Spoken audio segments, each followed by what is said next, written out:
Assalamualaikum warahmatullahi wabarakatuh. Kembali lagi dengan saya, Fikri Stiana. Kali ini saya ingin membahas mengenai pasar persaingan sempurna. Sebelum kita membahas pasar persaingan sempurna, kita akan membahas dulu nih apa itu ekonomi mikro. Nah, pada pasar persaingan sempurna ini masuk ke dalam ruang lingkup ekonomi mikro. Iya guys, sebelum kita lebih lanjut ke materi ekonomi mikro, alangkah baiknya di subscribe dulu ya channel YouTube ini, dan jangan lupa di klik tombol loncengnya, dan jangan lupa di like, comment, and share ke teman-teman kalian. Thank you guys. Yuk langsung aja kita bahas apa itu ekonomi mikro. Ekonomi mikro adalah cabang dari ilmu ekonomi yang mempelajari perilaku konsumen, perusahaan, serta penentuan harga pasar dan kuantitas faktor input barang dan jasa yang diperjualbelikan. Dalam ekonomi mikro ini terdapat beberapa aspek analisis, yaitu yang pertama analisis biaya dan manfaat, yang kedua teori permintaan dan penawaran, yang ketiga elastisitas, yang keempat model-model pasar, yang kelima industri, yang keenam teori produksi, dan yang terakhir teori harga. Yes, kita lanjut masuk ke materi intinya mengenai pasar persaingan sempurna. Pasar persaingan sempurna adalah suatu sistem pasar di mana pembeli dan penjual hadir dalam jumlah banyak, namun tidak memiliki kemampuan atau kekuatan untuk mempengaruhi suatu harga. Adapun contoh pasar persaingan sempurna ini yaitu perusahaan beras. Perusahaan beras dapat dijadikan sebuah contoh dari pasar persaingan sempurna karena produk beras merupakan kebutuhan pokok di mana penjual dan pembelinya sangat banyak, namun kedua belah pihak tidak punya kuasa untuk menentukan harga. Mereka hanya pengikut harga atau price taker. Nah, selanjutnya apa sih itu ciri-ciri pasar persaingan sempurna? Ciri-ciri pasar persaingan sempurna yang pertama terdapat banyak penjual. Yang kedua terdapat banyak pembeli. Yang ketiga, barang dan jasa bersifat homogen dan tidak dapat dibedakan. Nah, keempat ada mengetahui perputaran barang.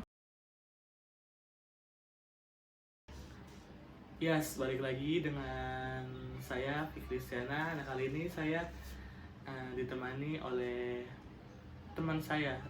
Bukan teman sih, jadi siapa ya?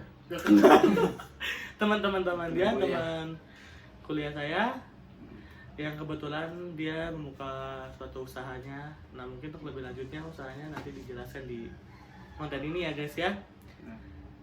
Langsung aja, kalau boleh tahu bisa perkenalkan namanya siapa?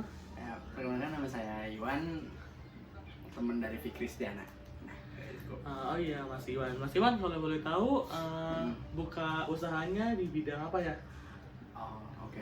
Bisnis yang saya jalanin aja ini kecil-kecilan lah, di bidang dunia pakaian, thrifting gitu. Oh, thrifting. Kalau boleh tahu tuh cara atau sistem penjualan usahanya tuh seperti apa ya Mas ya? Apakah ada? Untuk sistem usahanya kita tuh pertama nyari dulu kan suppliernya nih, kita nih mencari barang-barang yang kita beli, lalu nanti kita pasarkan lagi sebenarnya gitu. Oh, berarti Mas Iwan ini sebagai tangan keduanya ya? Ya betul, bisa jadi kayak gitu. Terus untuk daya tarik konsumennya itu Mas Iwan punya cara tersendiri nggak sih atau bagaimana? Oke. Cara buat narik konsumennya berarti nih. Narik konsumennya kita pasti melalui teknik pemasaran lah ya. Teknik pemasaran marketingnya kita coba melalui kebanyakan melalui media sosial sih gitu. Oh, lebih ke media sosial ya berarti ya? Paling untuk pertama umpannya kita cari dulu yang terdekat-dekat dulu, teman dulu, nanti dari teman nanti diomongin lagi ke rekan-rekannya lagi, nanti baru udah kelihatan sedikit-sedikit orang bisa tahu kita gitu. Ataupun kita bisa cari caranya melalui media pemasaran seperti pemakaian Instagram Ads atau enggak iklan-iklan yang berbayar gitu, tergantung kita tekniknya mau kayak gimana gitu. Terus Mas Iwan ini untuk membuka tokonya tersendiri nih, apakah masih menggunakan e-commerce kah atau sebagai Shopee lain sebagainya tuh, atau sudah punya toko tersendiri nih? Oh oke. Kalau untuk tokonya kita secara offline kita enggak, karena pertama budgetnya terlalu besar ya kan, belum membuka outletnya gimana segala macam untuk nyewanya. Daripada itu kita coba usahain dulu untuk melalui sosial media sih yang nggak makan uang lah, terlalu banyak gitu. Oh, oke. Jadi medianya kita dari Instagram dulu, kita bikin video-video iklannya gitu, masarin produk yang kita jual. Habis itu kita taruh dah untuk metode penjualannya, kita taruh di Shopee gitu. Oh, melalui Shopee berarti ya. Tapi untuk pemasaran tersendiri melalui Instagram Iya, atau betul. by teman dulu kali ya, Iya. kerabat. Mm-mm. Nah, terus biasanya Mas Iwan itu dalam penentuan harganya itu seperti apa ya? Oke, untuk penentuan harga ya, untuk penentuan harga random sih. Kadang kita tuh cari dulu arusan nih, kita cari dulu barang yang kita mau jual, misalkan kayak jaket yang aku bawa nih. Oh, Ini. ini suatu produk ya? Ya contohnya Oh, kayak gini. iya, usahanya. Oh, keren juga, keren.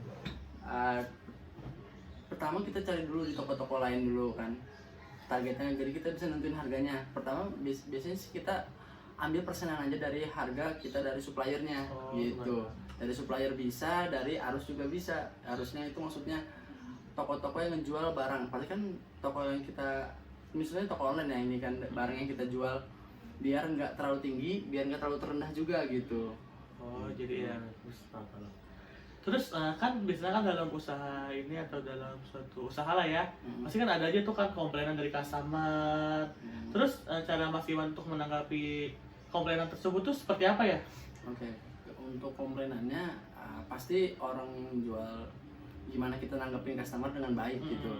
Pertama kita identifikasi dulu masalahnya apa nih, orang biasanya apa barang nggak sesuai kah, apa ada cacat kah. Sebelum kita melakukan itu, kita konfirmasi dulu, kita kasih tahu dulu sebelumnya sih. Biasanya kalau kita ngejual barang, kita cek dulu barangnya nih. Biasanya kalau kita ada minus atau apa, kita kasih tahu barangnya ada noda nih kak sedikit, nanti kita kurangin harganya gitu. Oh, oke. Kalau misalkan kita udah ngasih tahu kita udah kasih tahu nih di deskripsi, tapi ini tetap ngomong kayak gitu, paling kita ngajuin kayak mau ngembaliin kah apa, kita ya udah kita kasih tahu lagi, ini loh kita udah naruh tapi kakaknya tetap beli gitu. Oh, jadi biasanya Mas Iwan tuh mencantumkan di deskripsi ya? Di deskripsi untuk tuh minus-minusnya atau apa iya, aja. penjelasannya gitu. Terus kalau boleh tahu nama usahanya apa nih Mas? Tadi kita lupa nih untuk nama usahanya Oke. apa. Tokonya sendiri tuh kita jual di Instagram dengan nama nyobacuan.thrift. Oh, coba cuan Iya. guys. Jangan lupa di follow tuh coba cuan. Ya, follow. Nah, terus oh ya kalau boleh tahu di masa pandemi ini nih kira-kira ada ini nggak sih, pengaruh nggak sih bagi usaha Mas Iwan? Pengaruhnya ya paling sih kita nyari supplier tuh agak susah sih. Soalnya pertama biasanya kita ke pasar-pasar dulu untuk nyari bal-balan kan. Nah ke pasar kan banyak orang kerumunan gitu. Nah caranya agak sulitnya karena nggak bisa kita langsung datengin gitu. Ada beberapa pasar yang biasanya dibatasin untuk datengin berapa gitu. Terus banyak toko-toko juga yang nggak ngebuka secara offline, banyak kan kayak kita online gitu. Dan kita cross checknya tuh agak ribet sih. Dan karena kita terjun langsung ya ke iya ininya. betul. Gitu. Terus kalau untuk dari konsumennya tersendiri apakah menurunkah di masa pandemi gini atau gimana? Untuk menurun apa enggaknya kayaknya sih enggak ya, untuk era sekarang karena kita jualnya melalui digital ya, jadi nggak terlalu begitu ngaruh untuk ini karena kita tetap memasarkan secara online gitu. Oh, oke. Jadi segitu aja mungkin ya. Oh iya guys, jangan lupa di follow nih yang Nyoba Cuan tadi untuk bisnisnya Mas Iwan. Semoga di masa pandemi ini nih bisa bagi UMKM bisa lebih action, lebih itu lagi lah, lebih maju lagi ke depannya untuk para UMKM. Semoga usahanya lancar untuk Mas Iwan sendiri. Dan oh ya jangan lupa di subscribe channel YouTube ini, diklik tombol loncengnya agar ada notif jika saya upload video lagi. Oke. Oh iya jangan lupa di like, comment, and share ke teman-teman kalian ya guys. See you.